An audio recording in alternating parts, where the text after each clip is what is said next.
समय यात्रा एक ऐसा कॉन्सेप्ट है जिसका बहुत से लोग समर्थन करते हैं, तो कुछ लोग ऐसे भी हैं जो इसका विरोध करते हैं। उनका मानना है कि समय यात्रा असंभव है, लेकिन भौतिक विज्ञान के नियमों के अनुसार समय यात्रा संभव है। महान वैज्ञानिक अल्बर्ट आइंस्टीन के द्वारा भौतिकी में दिए सापेक्षतावाद के सिद्धांत यानी थ्योरी ऑफ रिलेटिविटी ने फिजिक्स की दुनिया में एक नई क्रांतिकारी अवधारणा को जन्म दिया। दोस्तों, ये हमारा टाइम ट्रेवल सीरीज का दूसरा एपिसोड है। अगर आपने हमारा टाइम ट्रेवल का पिछला एपिसोड नहीं देखा है तो डिस्क्रिप्शन में दिए लिंक से आप पिछला एपिसोड जरूर देखें। पिछले एपिसोड में हमने जाना था कि प्रकाश की गति से चलकर समय यात्रा कैसे की जा सकती है, और इस एपिसोड में जानेंगे कि ब्लैक होल के द्वारा समय यात्रा कैसे संभव है। इस अनंत फैलाव वाले ब्रह्मांड में मौजूद खगोलीय पिंडों पर समय की गति वहां पर मौजूद गुरुत्वाकर्षण के हिसाब से चलती है, यानी जहां पर गुरुत्वाकर्षण ज्यादा होता है वहां पर समय धीमी गति से चलता है, और जहां पर गुरुत्वाकर्षण कम होता है वहां पर समय तेज रफ्तार से चलता है। मतलब हमारे सौरमंडल में सभी ग्रहों पर समय अलग अलग रफ्तार से चल रहा है। जैसे कि मंगल ग्रह पर समय पृथ्वी के रेस्पेक्ट में तेज रफ्तार से चल रहा है, और जुपिटर पर समय धीमी रफ्तार से चल रहा है। लेकिन हमारे सौरमंडल के सभी ग्रहों पर समय का यह अंतर बहुत ही मामूली है। अगर हम समय के इस अंतर को महसूस करना चाहते हैं तो हमें ऐसे खगोलीय पिंड के पास जाना होगा जिसका गुरुत्वाकर्षण हमारे सूर्य से भी करोड़ों गुना ज्यादा हो, और ब्रह्मांड में ऐसी संरचनाएं भी मौजूद हैं जो समय को भारी मात्रा में प्रभावित कर रही हैं, जिनमें से एक संरचना का नाम है ब्लैक होल, जो एक नेचुरल टाइम मशीन है। ब्रह्मांड में अभी तक ज्ञात संरचनाओं में केवल ब्लैक होल ही ऐसा खगोलीय पिंड है जिसका गुरुत्वाकर्षण बहुत स्ट्रॉन्ग है, इतना स्ट्रॉन्ग कि ये प्रकाश को भी 360 डिग्री तक मोड़ देता है, या यूं कहें कि ये प्रकाश को भी बाहर नहीं जाने देता। अगर आप ब्लैक होल के बारे में ज़्यादा जानना चाहते हो तो आप हमारा ब्लैक होल पर दूसरा एपिसोड देख सकते हो, जिसका लिंक डिस्क्रिप्शन में दिया है। ब्लैक होल के द्वारा समय यात्रा करने से पहले हमारा ये जान लेना जरूरी है कि आखिर गुरुत्वाकर्षण की वजह से समय धीमा क्यों हो जाता है। मान लीजिए एक बॉक्स है जो जीरो ग्रेविटी में रखा हुआ है। अब बॉक्स के टॉप से एक लाइट रे निकलती है जो बॉक्स के बॉटम में चली जाती है, तो यहाँ पर प्रकाश को बॉक्स के टॉप से बॉटम तक जाने में कुछ समय लगेगा।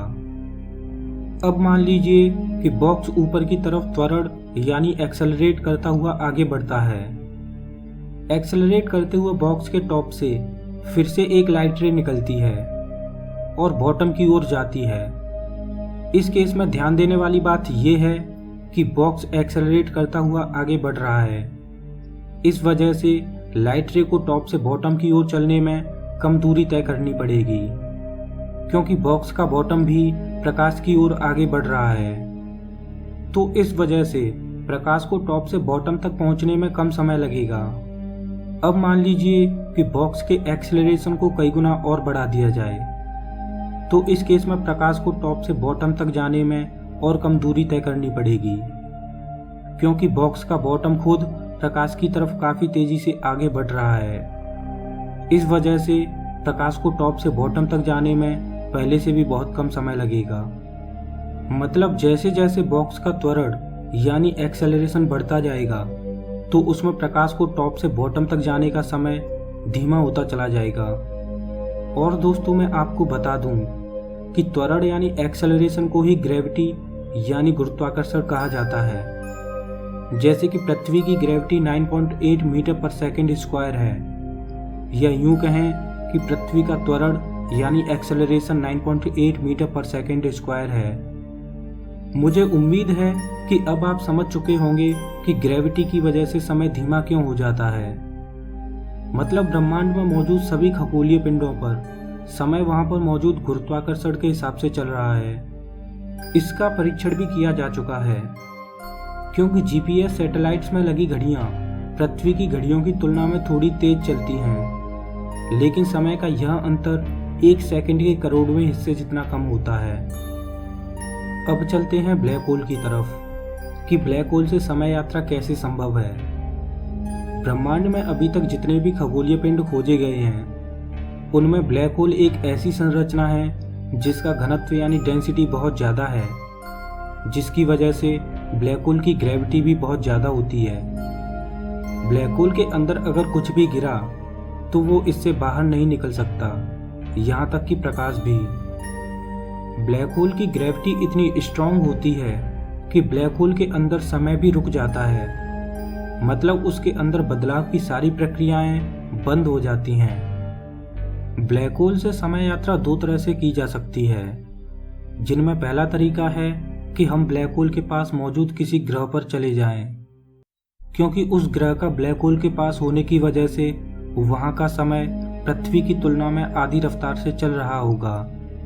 यानी अगर कोई उस ग्रह पर 10 साल तक रहता है तब तक पृथ्वी पर 20 साल गुजर चुके होंगे। और ब्लैक होल से समय यात्रा करने का दूसरा तरीका है कि हम एक ऐसी स्पेसशिप बनाएं जो ब्लैक होल के ऑर्बिट में घूम सके। यहाँ पर ध्यान देने वाली एक बात है कि ब्लैक होल की भी एक सुरक्षा सीमा होती है जिसे पॉइंट ऑफ नो रिटर्न कहते हैं। मतलब ब्लैक होल के पॉइंट ऑफ नो रिटर्न के बाहर वाले ऑर्बिट में स्पेसशिप को उड़ाया जाए और 10 साल तक ब्लैक होल के ऑर्बिट में रहा जाए तो तब तक पृथ्वी पर 20 साल गुजर जाएंगे। और जब वो समय यात्री पृथ्वी पर लौटेंगे तो अपने आप को 10 साल आगे भविष्य में पाएंगे। लेकिन समय में यह यात्रा एक तरफा होगी, मतलब एक बार भविष्य में पहुंच गए तो वापस नहीं लौट सकते। लेकिन ब्लैक होल से समय यात्रा करने के लिए सबसे बड़ी समस्या सामने आती है कि हमारे पास सबसे नज़दीक ब्लैक होल ही हमसे 1600 प्रकाश वर्ष दूर है। तो क्या समय यात्रा की कल्पना को यहीं अधूरा छोड़ दिया जाए? मेरा मानना है नहीं। अभी और भी थ्योरी ऐसी हैं जिनके द्वारा समय यात्रा संभव है। दोस्तों, आज के इस एपिसोड में बस इतना ही। अगर वीडियो अच्छा लगा हो तो लाइक कीजिए और हमारे चैनल को सब्सक्राइब कीजिए। मैं हूं आपका दोस्त श्याम। फिर से मिलेंगे एक और नए एपिसोड में। तब तक के लिए नमस्कार।